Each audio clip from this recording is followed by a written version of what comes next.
Keadilan harus ditegakkan bagi semua. Ancaman digital terus menghatas tanah, menghantui kami. Negarakan perlindungan. Hentikan impunitas bagi pembela HAM. Nah, di berbagai daerah pula, aktivis perempuan ini tuh menjadi bagian penting dalam memperjuangkan hak-hak masyarakat. Nah, mereka itu mendampingi korban kekerasan, ada juga yang memperjuangkan hak perempuan dan anak, membela hak pekerja, menjaga lingkungan hidup, hingga mengadvokasi kelompok rentan yang sering terpinggirkan. Tapi yang padanya, keberanian mereka itu seringkali berhadapan dengan berbagai ancaman. Tidak sedikit aktivis perempuan yang mengalami pelecehan verbal ataupun serangan di media sosial, intimidasi ataupun kriminalisasi, bahkan sampai kekerasan fisik. Jadi berbeda ya tentunya dengan aktivis laki-laki. Jadi mereka perempuan itu sering menghadapi serangan yang tidak hanya menyasar aktivitas mereka tentunya, tetapi itu juga identitas gender loh. Jadi mereka dapat menjadi korban penghinaan seksual ataupun perundungan berbasis gender hingga ancaman terhadap keluarga dan kehidupan pribadinya. Nah, ini kita simak videonya.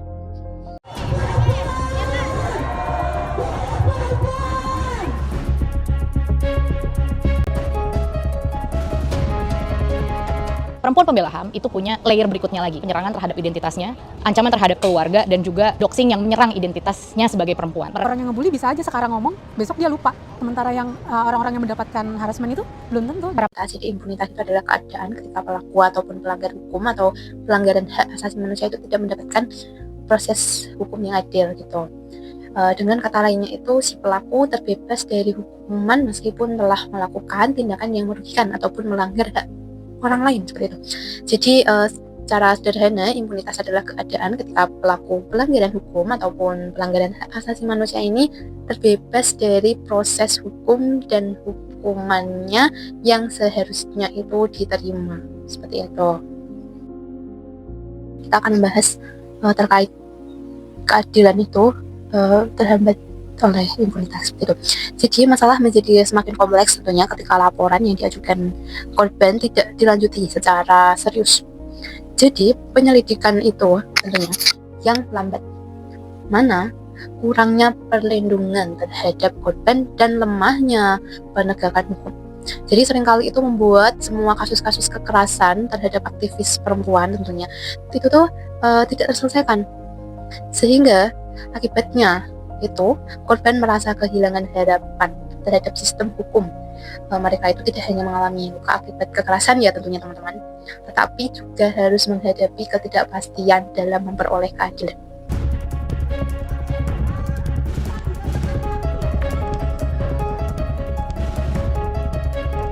Perempuanlah yang harus maju untuk berani, perempuanlah tadi yang harus menciptakan ruangnya sendiri, bukan siapapun, tapi kitalah yang terancam dengan segala macam intimidasi, stigmatisasi. Kita hidup di negara demokrasi yang kita harus ambil ruangnya untuk bisa menyuarakan ini bersama. Selanjutnya juga kita juga akan membahas terkait dampak impunitas. Jadi dampak impunitas tidak hanya terdampak pada korban secara individu ya, dampaknya itu juga dirasakan oleh masyarakat luas tentunya. Yang mana ketika aktivis perempuan tidak mendapatkan perlindungan yang memadai ataupun adil, ruang demokrasinya menjadi semakin sempit seperti itu, dan banyak orang menjadi takut untuk menyampaikan kritik, memperjuangkan hak-haknya atau bahkan terlibat dalam kegiatan sosial. Karena mengapa? Jadi aktivis itu khawatir akan mengalami ancaman yang sama. Padahal kebebasan berekspresi, hak untuk berkumpul secara damai ataupun hak untuk membela hak asasi manusia itu merupakan bagian penting dari kehidupan demokrasi.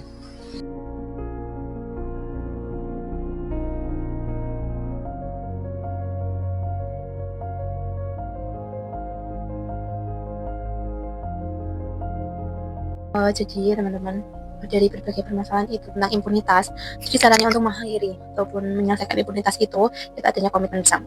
Jadi negara itu harus memiliki tanggung jawab untuk memastikan setiap kasus kekerasan terhadap aktivis perempuan itu diusut secara transparan ataupun adil.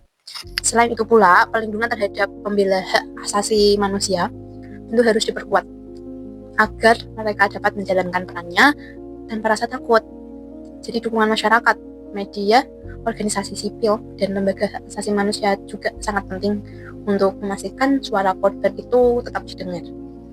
Jadi ketika pelaku dimintai pertanggungjawaban dan korban memperoleh keadilan, maka kepercayaan terhadap hukum itu dapat dipulihkan.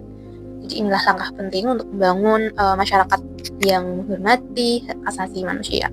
Untuk dari saya juga bahwa keadilan itu tidak boleh berhenti pada suara korban saja ya. Keadilan itu tentu harus hadir melalui tindakan nyata dan pertanggungjawaban hukum agar semua itu mendapatkan keadilan yang sama. Kita tidak bisa membiarkan kekerasan ini terus berlanjut. Bersama-sama, kita suarakan kebenaran.